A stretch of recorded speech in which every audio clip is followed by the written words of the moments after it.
BX1+. Le face-à-face. On va revenir sur l'implémentation élargie de ce Covid Safety Kit aujourd'hui en région bruxelloise. On va se poser la question de l'organisation, du contrôle, des avantages et aussi des inconvénients de cette nouvelle formule, donc en vigueur depuis ce matin. On va en débattre dans un instant avec Didier Gauzouin, il est bourgmestre d'Oderghem pour Défi, Fabien Hermans qui est administrateur délégué de la fédération Horeca en région bruxelloise et Jean-François Van Den Ede, qui est le président du Futsal Jet à SBL, parce que ça s'applique également aux salles de sport et aux clubs sportifs, ce Covid Safety Kit. On va d'abord rappeler qu'il va effectivement y avoir des contrôles, Vanessa Lullier. Oui, donc comme vous l'avez dit, à partir d'aujourd'hui, dans un bar, un restaurant, une salle de sport, un théâtre, un cinéma, il faut donc montrer votre Covid Safety Kit ainsi que votre carte d'identité. Alors il faut savoir que les établissements doivent tenir une liste des membres du personnel qui sont habilités à contrôler les CST. Ils peuvent aussi vous demander votre carte d'identité, mais ils ne peuvent pas vous l'exiger, contrairement à un policier. C'est la petite nuance. Seulement, si vous refusez de montrer votre carte d'identité ou votre CST, eh bien l'établissement, lui, il peut vous refuser l'accès à l'intérieur. C'est ce qui est repris dans l'accord de coopération entre les entités fédérées et le fédéral et dans l'ordonnance bruxelloise. Alors, il y a plein de secteurs où ce CST va s'appliquer. On va commencer avec vous, Didier Gauzouin, parce que les communes sont aussi aux premières loges. Vous allez devoir contrôler ce CST à l'entrée des centres culturels, de piscines, de gymnases, des maisons de repos ou des homes qui dépendent des CPS. Donc les bourgmestres sont chargés quand même de toute une série de contrôles. Ça va être facile, ça va pas être facile, comment vous allez faire ? Ça ne va pas être facile. Alors, à Oderghem, en tout état de cause, nous avons décidé d'engager du personnel spécifique pour contrôler aux entrées des centres sportifs, notamment, ou à l'entrée de notre résidence de personnes âgées, parce que pour les centres sportifs, une autre option était de laisser la responsabilité aux clubs sportifs, ce que font un certain nombre de communes. Or, dans un centre sportif, il peut y avoir une dizaine de clubs sportifs en même temps, et on ne sait pas trier qui va où. Or, c'est à l'entrée du centre sportif. Donc, nous avons préféré assumer cette dépense pour soulager cette obligation, soulager de cette obligation les clubs sportifs. Je ne vous cache pas qu'on doit travailler dans l'urgence et que ça représente pour nous, évidemment, des sommes non négligeables. Alors ça, c'est pour les établissements ou les lieux dont vous avez la responsabilité directe. Pour les autres lieux, je pense notamment au secteur Horeca, il va y avoir des contrôles. C'est-à-dire que là, vous êtes le contrôleur du contrôleur. En tout cas, les zones de police sont les contrôleurs du contrôleur. Est-ce que les policiers dans votre zone de police vont faire ou ont déjà fait ce matin ou ce midi la tournée des bars et des restaurants ? Bon, d'abord, il y a une période de transition et de sensibilisation au moins une quinzaine de jours. C'était dit par le ministre-président et nous allons bien entendu respecter cela. Ça n'a pas beaucoup de sens de débouler maintenant dans des établissements qui doivent aussi trouver leur marque. Ceci étant, dans ma commune, moi j'ai réuni l'ensemble des opérateurs privés. On a un même type d'affiche. On leur demande d'afficher cela à l'entrée de façon à ce que les gens sachent en connaissance de cause qu'ils ne peuvent entrer qu'en possession du pass sanitaire, du CST. En priorité, nous allons en tout cas faire des contrôles auprès de commerçants qui refuseraient même d'afficher cette obligation, parce qu'alors, a priori, ça veut dire que même eux ne sont pas prêts à respecter la loi. Moi, je dois faire respecter la loi. Mais ne nous illusionnons pas, nous ne disposons pas des forces de police en suffisance pour pouvoir faire des contrôles à tout va. Donc, je mise davantage sur la responsabilisation. Donc, on va compter sur la bonne foi et la bonne volonté des restaurateurs. Fabien Hermans, il y a des difficultés quand même, parce que le CST, il va s'appliquer à l'intérieur des cafés et des restaurants, pas sur la terrasse. Ça veut dire que si on est sur la terrasse, qu'on veut aller aux toilettes, on doit porter un masque. Si je vais aux toilettes, que je viens de l'intérieur, je ne porte pas de masque. Si on vient pour du take-away, je peux entrer sans CST. Il y a toute une série de subtilités. Comment est-ce que vous vivez tout ça et comment est-ce que le secteur appréhende tout ça ? Le secteur le vit, certains le vivent plus difficilement que d'autres. Aujourd'hui, comme je le dis depuis le début, on était demandeurs pour le milieu de la nuit et pour l'ensemble de tous ces opérateurs. Et on voit que ça fonctionne très, très bien. Les clients sont spontanés, on n'a pas de problème, on n'a pas de plainte ou quoi que ce soit. Alors oui, on a toujours quelques réducteurs, quelques irréductibles gaulois, comme on dit chez nous, qui ne veulent pas, mais la bonne nouvelle, c'est qu'il va y avoir un point de testing qui va être mis en place sur le centre de Bruxelles et qui sera disponible de 17h à minuit certains jours de la semaine pour pour tout le monde. Et c'est via mon collègue du monde de la nuit qui a mis ce système en place pour éviter toute discrimination. Donc, ceux qui n'ont pas de CST. C'est important ce que vous dites. Ça veut dire qu'au centre de Bruxelles, on pourra se faire rapidement un test PCR et avoir la transcription sur son CST. Mais si je veux aller au restaurant à Oudergem, excusez-moi, mais je ne vais pas aller au centre de Bruxelles pour faire mon test PCR. Hein. Oui, il n'y a que 5-6 km qui dépendent des deux endroits, hein, donc c'est très peu. Hein. Bruxelles on n'est pas dans une grande ville des États-Unis où on a 250 km à traverser. Il n'y a que quelques kilomètres. Donc ça, c'est la bonne nouvelle. Alors, c'est un test antigénique, me souffle-t-on dans mon oreillette, et pas un test PCR, je corrige. Ce que vient de dire Didier Gauzuin, donc la décision de la commune d'Oudergem de mettre des affiches et demander aux cafetiers ou aux restaurateurs d'avoir des affiches, ce qui est déjà une preuve de bonne volonté et une indication de communication efficace vers la clientèle, parce qu'on sait que la communication c'est important et qu'elle n'est pas toujours optimale dans cette crise. Ça vous semble une bonne idée de dire que déjà celui qui refuse de mettre cette affiche de manière visible, il va être dans le collimateur des autorités, c'est une bonne idée ? Ben écoutez, on a fait les mêmes affiches, donc on a envoyé à tout le secteur depuis lundi, mardi, pardon, il y a des affiches qui ont été envoyées par newsletter et par mail, et aujourd'hui sur notre site de la fédération, on peut télécharger ces petites affiches, c'est facile à mettre en place, et donc voilà. Et puis ça ne prend que quelques secondes, hein, avec le smartphone, ça fonctionne très très bien, c'est très rapide, ce n'est pas encombrant, et on le voit avec le milieu de la nuit, ça fonctionne aujourd'hui. Et je voudrais juste rajouter une chose, c'est que grâce à ça, aujourd'hui, Bruxelles devient une ville safe, devient une ville sécure. Il ne faut pas avoir peur de venir faire des concerts, des événements ou quoi que ce soit. Il y en a qui vont apprécier ce genre de message, d'autres qui vont peut-être pas l'apprécier, mais ça veut dire qu'on est sécurisé. Si on veut aller dans des endroits qui sont moins sécurs, allons en Flandre et allons en Wallonie. On risque peut-être d'autres choses. Voilà, donc un certain enthousiasme, en tout cas, un certain soutien, je note, de votre part pour ce CST. Est-ce que ça va être la même chose chez Jean-François Van Den Heede pour la SBL Futsal Jet ? J'ai le sentiment que ce n'est pas tout à fait aussi enthousiaste, je me trompe ? Oh, vous ne me trompez pas. Je suis amer pour ma part et je pense que les personnes qui organisent comme moi, qui passent beaucoup de temps à proposer des activités à des jeunes et moins jeunes, sont tout aussi amers que moi. Quand on lit dans les textes, par exemple, que les activités éducatives sont épargnées de tout contrôle, je me demande ce qu'on fait. Hein. Nos jeunes joueurs, à partir de 5 ans, participent à des entraînements de 2 à 3 semaines, et ceux de 16 ans aussi. Et ceux de 16 ans, on va leur demander le CST. Ces gamins n'ont pas la possibilité toujours de pouvoir se faire vacciner parce que certains parents refusent. Allez vous mettre à dos vos parents à cet âge-là, c'est pas évident. Donc ils vont être dans une situation où ils vont devoir faire un choix, abandonner éventuellement le sport, en sortir. On sait déjà qu'il y a un déficit sur Bruxelles au niveau de la santé mentale. Je me demande à quel jeu on joue. Je ne suis pas du tout anti-vax, au contraire, je rappelle à mes membres à chaque fois les lieux où ils peuvent se faire vacciner. J'encourage la vaccination. Mais là, je pense qu'il y a une petite erreur de stratégie. Je pense qu'en amont, d'ailleurs, il y a eu une erreur de stratégie au niveau de l'information. Évidemment, c'est plus facile de critiquer que de réaliser cette info.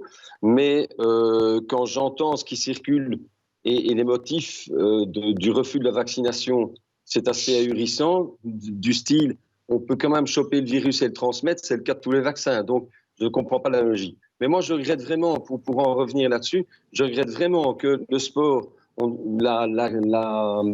le côté éducatif ne soit pas reconnu. Ça veut dire, ça veut dire, pour être très clair, Jean-François Van Den Heede, que pour les prochains entraînements et pour les prochains matchs, vous allez devoir organiser le contrôle du CST pour ceux qui viendront au gymnase. Non, heureusement, la commune avec laquelle on travaille en partenariat va se charger des contrôles. Il est clair que les personnes qui sont en relation de travail avec la SBL Futsal Jet auront la possibilité d'entrer. Maintenant, j'espère vivement que les gens vont comprendre aussi le message qu'il y a derrière cette stratégie que je regrette. Mais c'est vrai que si on peut arriver à un moment à un taux de vaccination comparable à la Flandre, ça serait quand même plus facile pour tout le monde. Ouais, à vue de nez, je vous dis, moi... à vue de nez, on va parler des 16-18 ans, hein, parce que là, c'est la tranche d'âge un petit peu critique. En dessous de 16 ans, le CST n'est pas obligatoire. À partir de 18 ans, on est majeur. Hein, quand vous nous dites qu'il y a des parents qui s'opposent. Dans les 16-18 ans, chez vous, il y a combien de pourcentage de joueurs dans vos effectifs qui sont vaccinés et pas vaccinés? C'est la moitié? C'est moins de la moitié? Oh, moins de la moitié. C'est moins de la moitié. Alors, on va jeter un petit coup d'œil sur les sanctions, Vanessa Lullier, parce qu'elles ne seront peut-être pas appliquées dans les prochains jours, mais elles existent. Oui, voilà. Donc, dans les établissements dans lesquels le CST doit être demandé, qui ne l'exigeraient pas, donc, eh bien, ces établissements peuvent écoper d'une amende allant de 50 à 2 500 €. C'est donc un agent de police qui doit effectuer ce contrôle. Et si le patron refuse à plusieurs reprises de contrôler ses clients, alors le bourgmestre peut exiger la fermeture du lieu. Si c'est par contre un particulier ou le client qui produit un faux CST, il peut aussi recevoir une amende, mais là le montant est moindre, il est entre 50 et 500 €. Fabien Hermans, qu'un bourgmestre puisse fermer un établissement qui serait absolument de mauvaise foi, ça vous semble logique ? Je pense qu'il faut un peu de tolérance pour l'instant, donc et laisser le temps à tout le monde de se mettre en place. Donc, j'ai pas compris votre réponse. C'est ni oui ni non. C'est on va attendre un petit peu. Donc voilà, c'est ce que je dis. Mais je pense que, et comme M. Gozouin l'a dit lors des réunions, il y aura de la tolérance qui sera mise en place. Maintenant, c'est comme tous les mauvais élèves. À un moment donné, un mauvais élève, on le sanctionne. Bien, ça sera le même cas dans notre secteur. Ouais, il faut que la peur du bâton existe, si je le traduis bien. Didier Gozouin, est-ce que vous envisagez cette possibilité de fermer les établissements si vous avez la conviction qu'ils ne jouent vraiment pas le jeu ou qu'ils trichent de manière délibérée et répétitive? Alors, il faut ouvrir votre micro, monsieur Gozouin, parce que là, je ne vous entends pas. Micro. Voilà, là, on vous entend. De micro. Allô. Voilà, oui. Allez-y. Oui, la correction est interrompue. Voilà, excusez-moi. On vous entend très bien. On vous entend très bien. Allez-y. Écoutez, je ne m'inscris pas dans ce schéma. Je ne pense pas que ça va se produire. La possibilité pour un bourgmestre de fermer un établissement n'est pas une invention d'aujourd'hui. Depuis toujours, un bourgmestre peut fermer s'il y a des problèmes de sécurité de quelque ordre que ce soit. Mais cette mesure est une mesure grave, très grave, qui ne peut pas être prise à la légère, et donc elle est très, très, très, très rare, sinon elle serait cassée devant les tribunaux. Donc ne mettons pas trop en exergue ce bâton-là, à mon avis, il est excessif. Il faut conscientiser et demander que chacun joue le jeu, et moi j'y crois. Même si, pour revenir à l'intervention du responsable sportif, au niveau des jeunes, il y a de grandes disparités. Dans certaines communes, le taux de vaccination est de 22-23%, 16-18 ans par exemple. Dans d'autres, il est de 60%. Évidemment, le problème sera alors différent. Et donc oui, il y a par exemple un risque de devoir interrompre des activités sportives pour un certain nombre de jeunes dans un certain nombre de quartiers et un certain nombre de communes. Là, je crois que c'est vrai que la cible régionale a été mal évaluée. Alors, vous êtes bourgmestre à Oderghem. On est avec Jean-François Van Annette qui, lui, officie à Jette. Ce n'est pas la même commune. Si c'était dans votre commune, je vous pose cette question-là, Didier Gozouin, est-ce que vous pourriez l'aider? Est-ce que, par exemple, prendre en charge les tests PCR pour tous les jeunes qui ne sont pas vaccinés, ça pourrait être quelque chose de fait? Oui, mais d'abord, attention, les tests PCR, ils doivent être faits, non pas, ou antigéniques, pas soi-même. Nous, n'importe qui ne peut pas activer son CST. Ça doit être fait par une personne agréée, un médecin ou un pharmacien, qui doit aller sur votre système. Donc tout ça est relativement lourd et donc ça n'est pas aussi simple que cela. Ainsi, par exemple, la région dispose de 50 000 tests hygiéniques dont on ne sait pas faire grand-chose, puisque en réalité, on ne peut pas donner à quelqu'un le test hygiénique. S'il est négatif, ça ne lui permettra pas d'entrer dans une salle de sport ou dans un restaurant parce que ça ne nous permet pas de, modifier le CST. Jean-François Van Annette, comment ça se passe à Jette? Est-ce que vous pouvez, par exemple, demander à la commune de prendre en charge ces tests ou est-ce que vous allez le faire sur les caisses du club, par exemple? Si on doit les faire, on va les faire sur les caisses du club. Ce n'est pas le rôle de la commune d'intervenir là-dedans. Mais moi, ce qui me chagrine un petit peu, c'est qu'on ne comprenne pas qu'il y a quelque chose de complètement surréaliste.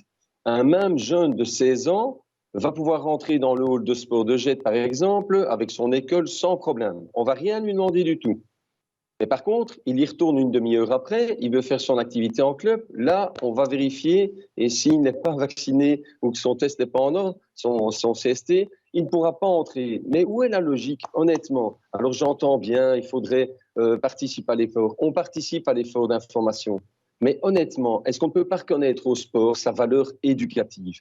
Quand je rentre des dossiers de subsides, on doit mettre en avant cette valeur éducative, et elle existe. Et elle existe dans de nombreuses ASBL sur la région bruxelloise. C'est même une richesse inouïe sur Bruxelles de voir autant de gens qui consacrent du temps aux autres.